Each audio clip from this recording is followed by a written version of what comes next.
Friends, കഴിഞ്ഞ ക്ലാസ്സിൽ നമ്മൾ കണ്ടത് ഫസ്റ്റ് വേൾഡ് വാറാണ്. അതിൻ്റെ ഇമ്പാക്ട്സ്, ഇക്കണോമിക് ഡിപ്രഷൻ വരെയാണ് നമ്മൾ പഠിച്ച് നിർത്തിയത്. ഇനി നമുക്ക് പഠിക്കാനുള്ളത് ഫാസിസം ആൻഡ് നാസിസമാണ്. അതിന് മുൻപായിട്ടും ഇവിടെ ചാർലി ചാപ്ലിൻ്റെ ദ ഗ്രേറ്റ് ഡിക്റ്റേറ്റർ എന്ന് പറഞ്ഞ സിനിമയിൽ ഒരു ഭാഗം, ഒരു നോട്ട് അവിടെ കൊടുത്തിട്ടുണ്ട്. നമുക്കതൊന്ന് നോക്കാം. To those who can hear me I say, do not despair. The misery that is now upon us is but the passing of the greed, the bitterness of man who fear the way of human progress.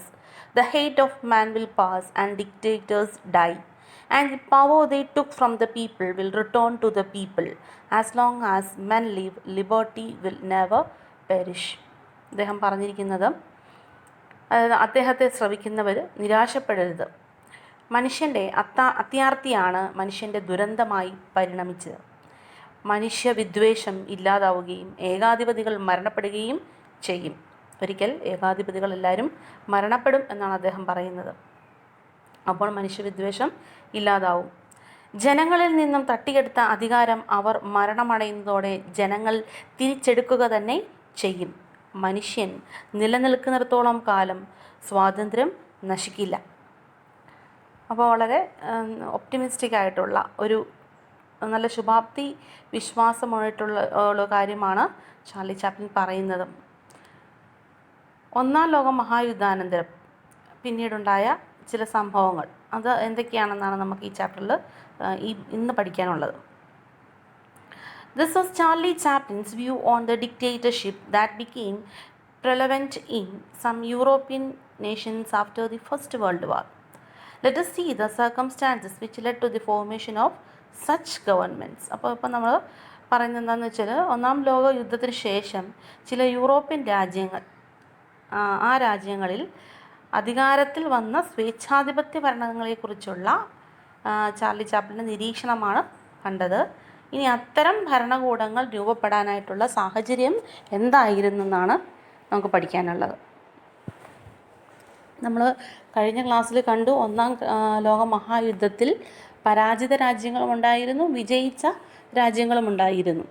അങ്ങനെ അതിൻ്റെ അടിസ്ഥാനത്തിലുള്ള കാര്യങ്ങളാണ് നമുക്കിപ്പോൾ ഇന്ന് ചർച്ച ചെയ്യാനുള്ളത്. The first world war devastated both the അലൈസ്.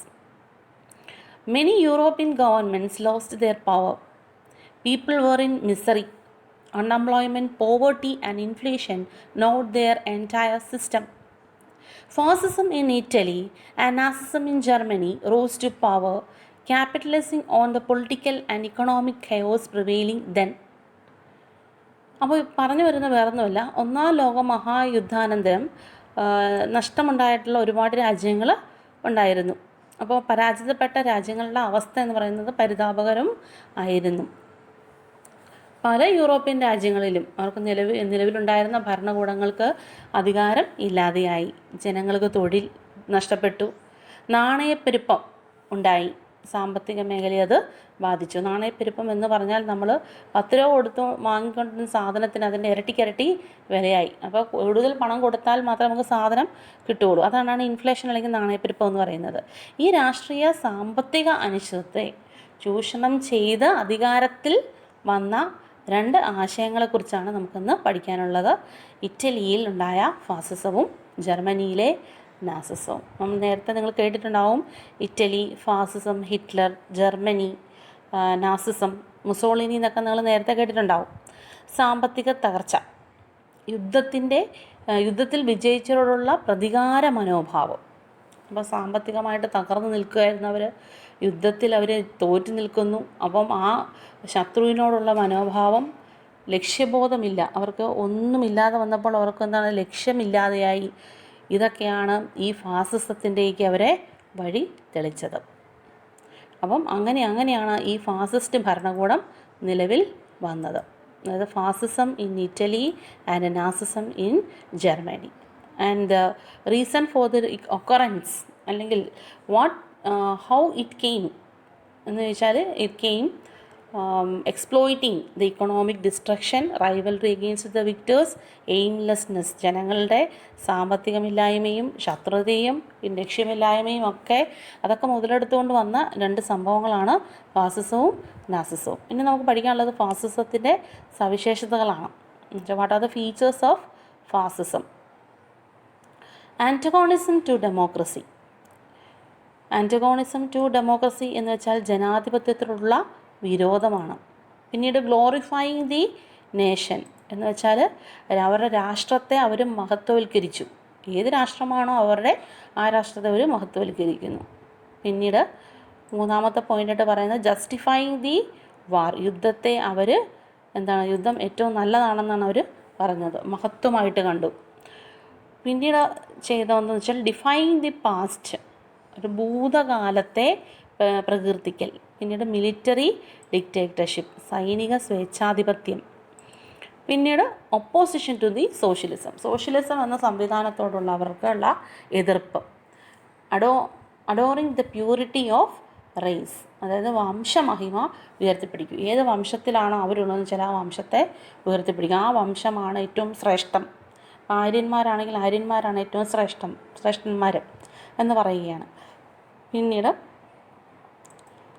Diffusion of aggressive nationalism എന്ന് വെച്ചാൽ തീവ്രമായിട്ടുള്ള ദേശീയത പ്രചരിപ്പിക്കുന്നത്.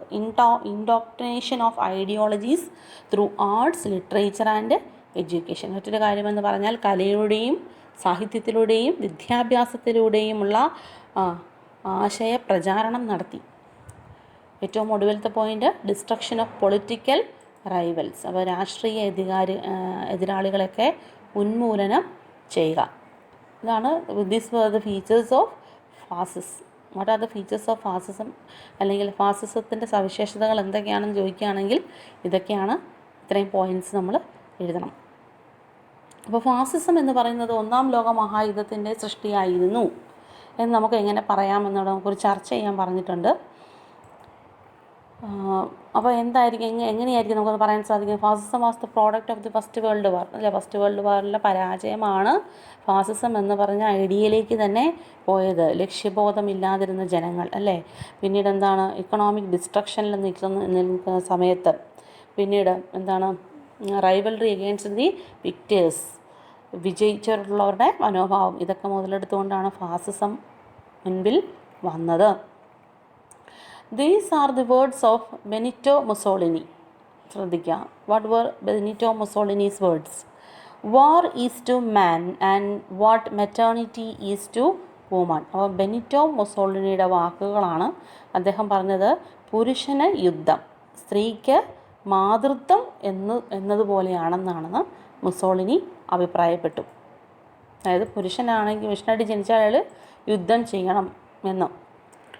Let us discuss the circumstances under which the fascist party came to power in Italy. അപ്പം ഒരു ക്വസ്റ്റ്യൻ തന്നെ വരികയാണ്. Discuss the circumstances under which the fascist party came to power in Italy, അല്ലെങ്കിൽ what were the circumstance that which the fascist party came to power in Italy. Italy got nothing though she was with the victors in the first world war. അതായത് വിജയിച്ച രാജ്യങ്ങളുടെ കൂടെ ആയിരുന്നെങ്കിലും ഇറ്റലിക്ക് ഒന്നാം ലോക മഹായുദ്ധത്തിന് ശേഷം ഒന്നും കിട്ടിയില്ല. Post war destruction of industries, unemployment, increase in tax, inflation etcetera kept people away from the government.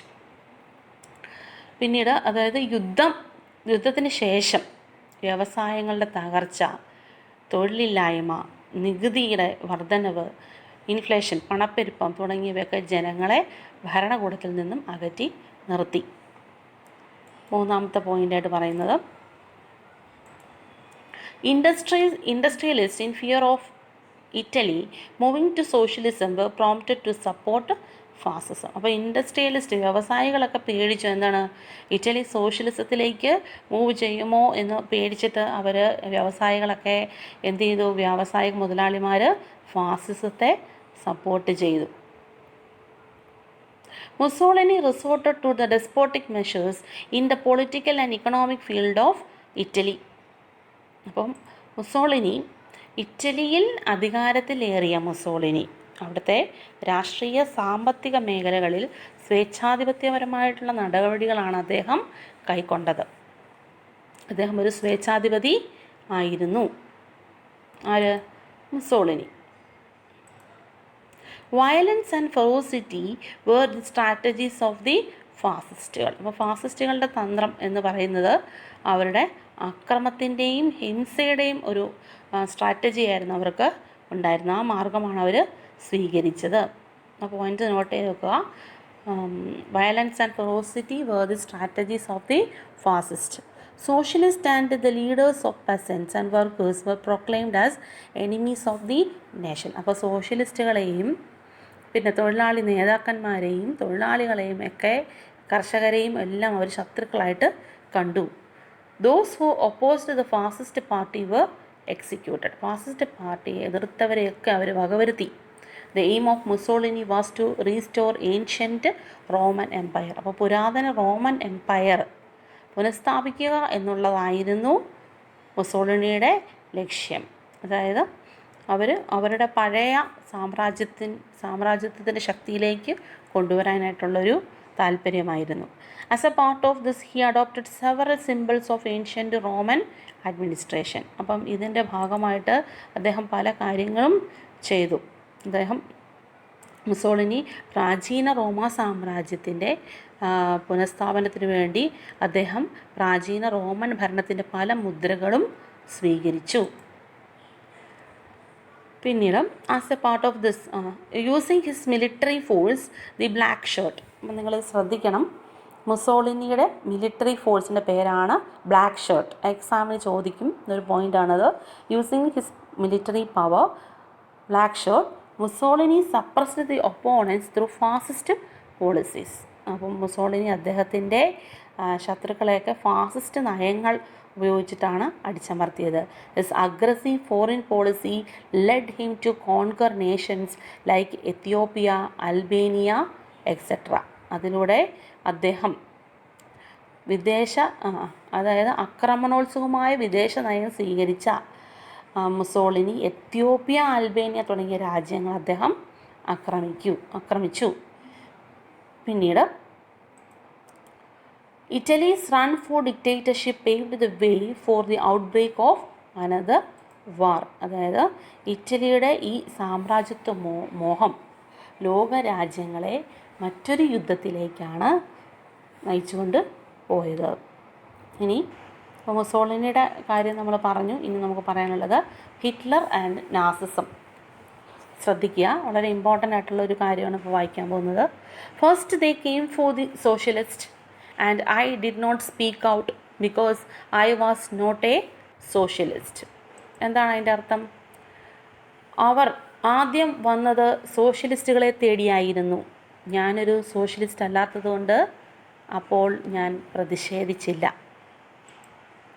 Then they came for the trade unionist and I did not speak out because I was not a trade unionist. പിന്നീട് അവർ വന്നത് trade യൂണിയൻകാരെ തിരക്കിയായിരുന്നു. ഒരു trade യൂണിയൻകാരൻ അല്ലാത്തതിനാൽ ഞാൻ പ്രതിഷേധിച്ചില്ല. Then they came for the Jews and I did not speak out because I was not a Jew. പിന്നീട് അവർ വന്നത് ജൂതരെ തേടിയായിരുന്നു. ഒരു ജൂതനല്ലാത്തതിനാൽ ഞാൻ അപ്പോഴും പ്രതിഷേധിച്ചില്ല. Then they came for me and there was no one left to speak for me. പിന്നീട് അവർ എന്നെ തേടിയാണ് വന്നത്. അപ്പോൾ എനിക്ക് വേണ്ടി പ്രതിഷേധിക്കാൻ മറ്റാരും ബാക്കി ഉണ്ടായിരുന്നില്ല. അതായത് ഒരു ജർമ്മൻ പുരോഹിതനായിട്ടുള്ള പാസ്റ്റർ മാർട്ടിൻ നിമോളറുടെ വാക്കുകളാണിവ. അതായത് ആദ്യം സോഷ്യലിസ്റ്റുകളെ തേടി വന്നപ്പോൾ അവരനങ്ങിയില്ല. അവരെന്ന് വെച്ചാൽ സാധാരണ ജനങ്ങൾ തന്നെ എല്ലാവരും അനങ്ങിയില്ല. പിന്നീട് അവരെന്ത് ട്രേഡ് യൂണിയന്മാരെ തിരക്കിയാണ് വന്നത്, അപ്പോഴും അനങ്ങിയില്ല. ജൂതന്മാരെ തേടി വന്നപ്പോഴും ഞാൻ ജൂതനല്ലല്ലോ, അപ്പോൾ എന്നെ ആക്രമിക്കാൻ വരുന്നില്ല, അപ്പം ഞാൻ അനങ്ങിയില്ല. ഒടുവിൽ അവർ എന്നെ തേടി വന്നപ്പോൾ എനിക്ക് മുമ്പുണ്ടായിരുന്നതൊക്കെ പോയി, അപ്പം എന്നെ രക്ഷിക്കാൻ ആരുമില്ല. അപ്പോൾ ഈ ഒരു യൂണിറ്റിയുടെ അഭാവത്തെക്കുറിച്ചിട്ടാണ് ഇവിടെ പറയുന്നത്. German pastor Martin നീമോളർ.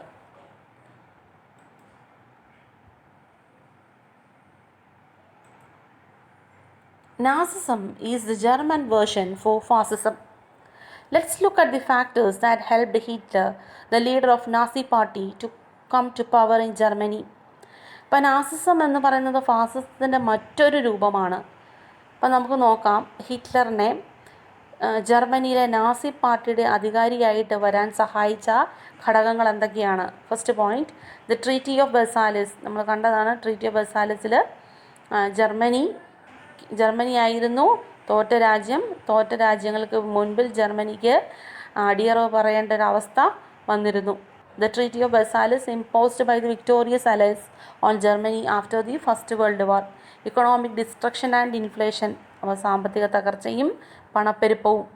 Failure of German government and the resultant political uncertainty. അപ്പോൾ ജർമ്മൻ ഗവൺമെൻറ്റിൻ്റെ പരാജയവും റിസൾട്ടൻ്റ് ആയിട്ടുള്ള പൊളിറ്റിക്കൽ അൺസർട്ടനിറ്റി. അപ്പോൾ ജർമ്മൻ ഗവൺമെൻറ്റിൻ്റെ തകർച്ചയും പിന്നീട് വന്ന രാഷ്ട്രീയ അരക്ഷിതാവസ്ഥയും ഇതൊക്കെയാണ് ഹിറ്റ്ലറിനെ നാസി പാർട്ടിയുടെ തലവനായിട്ട് വരാനായിട്ട് സഹായിച്ച ഘടകങ്ങൾ. With his oratory skills and organizational abilities, Hitler easily succeeded in gaining popular support. അപ്പം അദ്ദേഹം നല്ലൊരു വാഗ്മിയായിരുന്നു, നന്നായിട്ട് സംസാരിക്കാനൊക്കെ അറിയാവുന്ന ഒരു വ്യക്തി. അദ്ദേഹത്തിന് നല്ല സംഘടന മികവുണ്ടായിരുന്നു, നല്ല പ്രസംഗ പാഠവും ഉണ്ടായിരുന്നു. ഇതൊക്കെ ഉപയോഗപ്പെടുത്തി ജർമ്മൻകാരെ അദ്ദേഹം വേഗം ആകർഷിക്കാൻ പഠിച്ചു. അദ്ദേഹം വേഗം ജർമ്മൻകാരെയൊക്കെ ആകർഷിച്ചെടുത്തു. He dismissed the government and captured power. അപ്പോൾ ഗവൺമെൻറ്, അപ്പോൾ അവിടെ ഉണ്ടായിരുന്ന ഭരണകൂടത്തെ പുറന്തള്ളിക്കൊണ്ട് അദ്ദേഹം അധികാരത്തിലേക്ക് കയറി വന്നു. Socialist, communist, Jews and democrats were executed. അദ്ദേഹം അവരാരെയാണ് വധിച്ചത്? സോഷ്യലിസ്റ്റുകളെ, കമ്മ്യൂണിസ്റ്റുകളെ, ജൂതന്മാരെ അദ്ദേഹത്തിന് ഇഷ്ടമായിരുന്നില്ല. ഡെമോക്രാറ്റുകളെ എല്ലാം അദ്ദേഹം വധിച്ചു. Hitler held the Jews responsible for the Germany's ruin and humiliation. അപ്പോൾ ജർമ്മനിയുടെ നാശത്തിന് കാരണം എന്താണ്? ജൂതന്മാരാണെന്ന് അദ്ദേഹം അഭിപ്രായപ്പെട്ടു.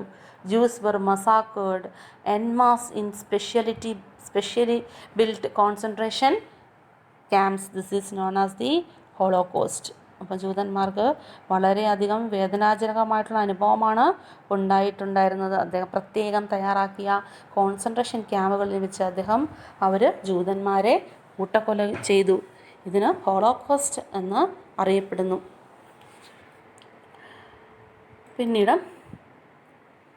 A military force, brown shirt and a secret police troop Gestapo were in charge of assaulting and massacring the Jews. അപ്പോൾ ജൂതന്മാരെ കൊല്ലാൻ വേണ്ടി തന്നെ എന്താണ് തവിട്ട് കുപ്പായക്കാർ എന്ന ഒരു സൈന്യത്തിനും ഗെസ്റ്റപ്പോ എന്ന് പറഞ്ഞൊരു രഹസ്യ സംഘടനയ്ക്കും അദ്ദേഹം രൂപം നൽകി. അപ്പം നിങ്ങൾ ഓർത്തോണം, ബ്രൗൺ ഷർട്ടാണെന്നാണ് നമ്മളിവിടെ ഹിറ്റ്ലറിൻ്റെ ഇതിൻ്റെ പറഞ്ഞത്. നേരത്തെ നമ്മൾ ബ്ലാക്ക് ഷർട്ട് എന്ന് പറഞ്ഞത് മുസോളിനിയുടെ സൈന്യ വിഭാഗത്തെയാണ്. ഇത് രണ്ടും നിങ്ങൾ ഓർത്തോ, 1 മാർക്കിൻ്റെ ക്വസ്റ്റ്യനിൽ വരാൻ സാധ്യതയുള്ളതാണ്. പിന്നീട് അവരെന്താ പറഞ്ഞതെന്ന് വെച്ചാൽ ആര്യന്മാരാണ് ലോകത്തിലെ പരിശുദ്ധ വംശമെന്നും ആര്യന്മാർ വേണം ഈ ലോകം ഭരിക്കേണ്ടതുമെന്നാണ് അവർ അഭിപ്രായപ്പെട്ടത്. അതായത് ജർമ്മൻകാർ ആര്യന്മാരാണെന്നും ഹിറ്റ്ലർ പറഞ്ഞു. പിന്നീട് പറഞ്ഞു നാസി പാർട്ടി ഒഴികെയുള്ള മറ്റു പാർട്ടികളൊക്കെ അവർ നിരോധിച്ചു. തൊഴിലാളി സംഘടനകൾക്ക് വിലക്ക് ഏർപ്പെടുത്തി. ഇത്രയും സംഭവങ്ങളൊക്കെയാണ് അദ്ദേഹം അധികാരത്തിൽ കയറിയിട്ട് ചെയ്തത്. അതായത് Hitler projected the purity of the Aryan race and argued that the Aryans should rule the world. He defied the Aryans' ancestry of the Germany. All the political parties except the Nazi party. Nazi party മാത്രം മതി, ബാക്കിയുള്ള പാർട്ടികളൊക്കെ ഓരോരോ കാരണങ്ങൾ പറഞ്ഞ് അദ്ദേഹം ban ചെയ്തു. അവർ മാത്രം മതി. Trade unions were also banned. തൊഴിലാളി യൂണിയനുകളും വേണ്ട, ആരും ഇവിടെ ഒന്നും ശബ്ദിക്കണ്ട. അതായത് തികച്ചും ഒരു ഏകാധിപതി. Military service were made compulsory. അപ്പോൾ പട്ടാള സർവീസ് എന്ന് പറയുന്നത് കമ്പൽസറിയാണ്. എല്ലാവരും ഈ പട്ടാള സേവനം അനുഷ്ഠിക്കണം. ആർക്കും മാറി നിൽക്കാൻ സാധിക്കില്ല. എല്ലാവരും യുദ്ധത്തെ അഭിമുഖീകരിക്കണം. Hitler incited a spirit of revenge among the Germans against the terms of treaty of Versailles. അപ്പോൾ ട്രീറ്റി ഓഫ് വെർസാലിസ് മുൻനിർത്തിക്കൊണ്ട് അദ്ദേഹം എന്ത് ചെയ്തു? ആ വ്യവസ്ഥകൾക്കെതിരെ ജനങ്ങളിൽ പ്രതികാര മനോഭാവം വളർത്തിയെടുത്തത്. അതായത് ജർമ്മനിക്കാണ് യുദ്ധക്കുറ്റം ചുമക്കേണ്ടി വന്നത്. ജർമ്മനിയുടെ മേലെ എല്ലാ കുറ്റവും അടിച്ചേൽപ്പിച്ചു. അങ്ങനെ ആ ജനങ്ങളുടെ ഉള്ളിൽ മറ്റു രാജ്യങ്ങളോടുള്ള വെറുപ്പ് അദ്ദേഹം കുത്തി വെച്ചു. ഇതിനു വേണ്ടി അദ്ദേഹം പത്രം, സിനിമ, റേഡിയോ, വിദ്യാഭ്യാസ സമ്പ്രദായമൊക്കെ അദ്ദേഹത്തിൻ്റെ ആശയപ്രചരണത്തിന് വേണ്ടി ഹിറ്റ്ലർ ഉപയോഗിച്ചു. He used news papers, radio, cinema and educational system widely to propagate the ideologies of Nazism. Taking advantages of the feelings of the revenge among Germans, Hitler adopted an aggressive foreign policy. പിന്നീട് അദ്ദേഹം എന്താ ചെയ്തതെന്ന് വെച്ചാൽ, അതായത് ജനങ്ങളുടെ മനസ്സിലെ പ്രതികാര മനോഭാവം ചൂഷണം ചെയ്ത ഹിറ്റ്ലർ അദ്ദേഹം ആക്രമണപരമായിട്ടൊരു വിദേശ നയമാണ് അദ്ദേഹം സ്വീകരിച്ചത്. അതിൻ്റെ പേരിൽ ഓസ്ട്രിയ, ചെക്കോസ്ലോവാക്യ തുടങ്ങിയ രാജ്യങ്ങൾ അദ്ദേഹം ആക്രമിച്ചു. അതുകൂടാതെ ഇറ്റലി, ജപ്പാൻ എന്നീ രാജ്യങ്ങളുമായി ചേർന്ന് അദ്ദേഹം സൈനിക സഖ്യം രൂപീകരിച്ചു. പിന്നീട് ഹിറ്റ്ലറിൻ്റെ ഈ നയത്തിനെതിരായി മറ്റ് രാജ്യങ്ങൾ സഖ്യങ്ങൾ ഉണ്ടാക്കുകയും അത് മറ്റൊരു ലോകയുദ്ധത്തിന് കാരണമാവുകയും ചെയ്തു. നോക്കുക, taking the advantage of the feeling of the revenge among the Germans, Hitler adopted an aggressive foreign policy. He attacked Austria and Czechoslovakia. Germany formed alliance with Italy and Japan. It was opposed by other countries. Ultimately, this led to the outbreak of another world war. മറ്റൊരു ലോകമഹായുദ്ധത്തിലേക്കാണത് നയിച്ചത്. അങ്ങനെയുണ്ടായതാണ് രണ്ടാം ലോക മഹായുദ്ധം. അത് നമുക്ക് അടുത്ത ക്ലാസ്സിൽ നോക്കാം. ഇപ്പോൾ ഫാസിസവും നാസിസവും പഠിക്കുക.